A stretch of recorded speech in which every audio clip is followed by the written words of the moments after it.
Сәлем, мен екі баланың анасымын. Бүгін мен сіздерге тек пайдалы тағамдарды таңдауды үйретемін. Мына жапсырмада жартылай құрамы ғана көрсетілген, ал мұнда екі сөйлем ғана жазылған. Балаларға қайсыны бересіз? Ол үшін басты ережелерді талдап көрейік. Біріншіден, құрам неғұрлым қысқа болса, соғұрлым жақсы. Екіншіден, алғашқы 3 ингредиент өнімнің 90%-ын құрайды. Егер қант бірінші болып тұрса, онда бұл йогурт емес, десерт. Бірінші орында қант алмастырғыштар көрсетілген, сондықтан сөреге қайтарамыз. Тамаша нұсқа: сүт, ашытқы және жидектер.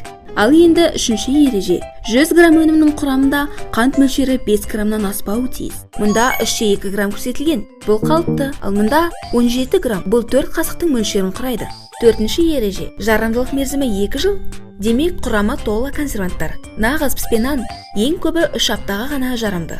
4 алтын ережені есте сақтаңыз. Сапалы өнімнің құрамы қысқа болуы тиіс. Алғашқы 3 ингредиент өнімнің негізгі құрамы. Қант мөлшерінің аз болуы бала денсаулығының кепілі. Сапалы өнімнің сақтау мерзімі қысқа болуы тиіс. Бір ғана дұрыс әдет бүкіл отбасы денсаулығының кепілі. Ертеңнен бастаңыз.